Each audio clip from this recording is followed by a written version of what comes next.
नमस्कार जी। ये जो प्रकृति का नज़ारा आप देख रहे हैं, इसको ठीक से समझना, इसको जानना, यही योग है। अपने आप को वर्तमान में लेकर आना और वर्तमान में जीना, यही योग का उद्देश्य है।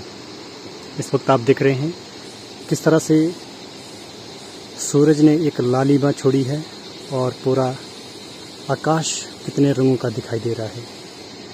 और साथ में जो ये आवाज़ सुनाई दे रही है, मानो प्रकृति अपने आप में ओम ओम का उच्चारण कर रही है और हमें ये संदेश दे रही है कि आपको इस प्रकृति ने भरपूर सौंदर्य दिया है, भरपूर प्रकृति का ये नज़ारा दिया है और इसका दीदार करने के लिए आपको ये मनुष्य जन्म मिला है। अगर आप इस जन्म में इस प्रकृति का दीदार नहीं कर सकते हैं तो आपका जीना जीना नहीं, वो तो सिर्फ टाइम पास करना है। जैसा कि आपने सभी ने सुना है, जब हम कहीं किसी से मिलते हैं, जब हम उनका हाल चाल पूछते हैं तो व्यक्ति यही कहता है कि बस टाइम पास हो रहा है। मित्रों, प्रिय साधकों, हमें टाइम पास नहीं करना है।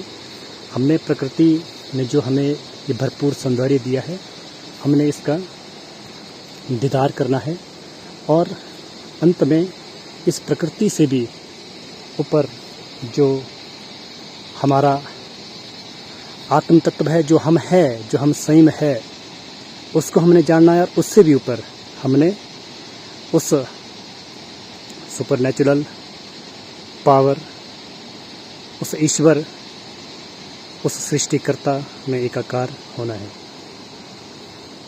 और अपने आप को इस जन्म मरण, इस 84 लाख योनियों से मुक्त होकर अपने आप को निर्वाण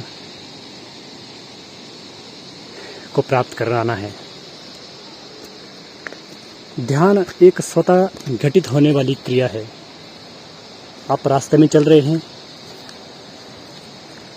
अगर आप अपने पैर के एक टैप टैप के आवाज़ और पैर को कहाँ रखना है, एक पगडंडी में आप चले जा रहे हैं और उस पगडंडी में अपना ध्यान सिर्फ उसी रास्ते पर एकाग्रचित होकर रखना है और एक एक कदम फूंक फूंक कर रखना है और उस कदम को महसूस करना है। जो भी पग आप रख रहे हैं उसको आपने जीना है, उससे महसूस करना है। यही ध्यान है और यही स्वतः जब हमारी आदत में शुमार हो जाता है तो हम हर पल वर्तमान में रहते हैं। और जितना आप वर्तमान में रहेंगे उतने आप अपने आप से कनेक्ट रहेंगे और जितना अपने आप से कनेक्ट रहेंगे उतना आप उस परमेश्वर से भी कनेक्ट रहेंगे।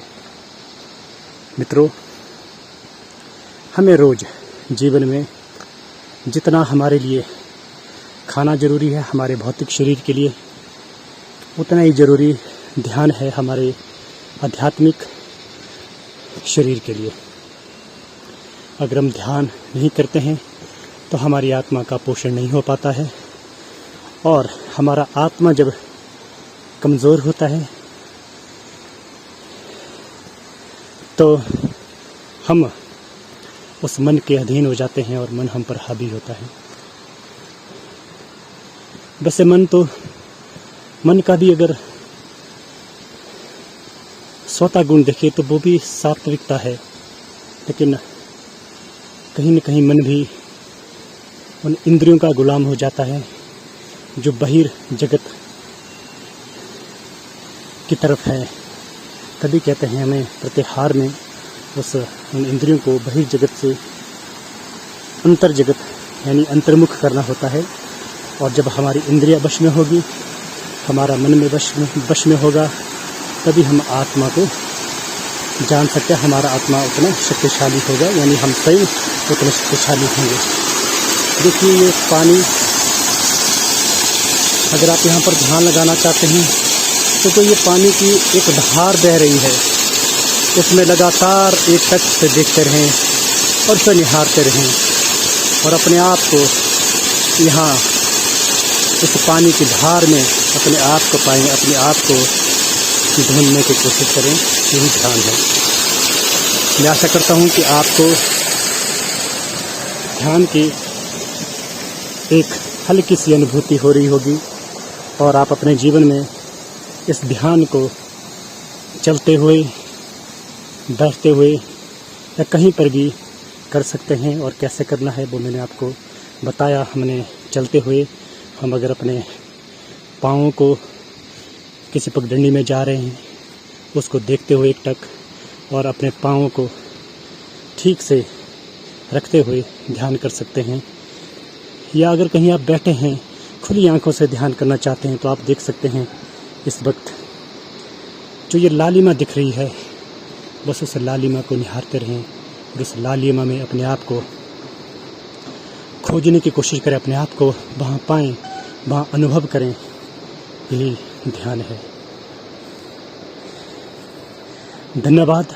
आप योग करते रहें, ध्यान करते रहें, मस्त रहें और स्वस्थ रहें। ओम।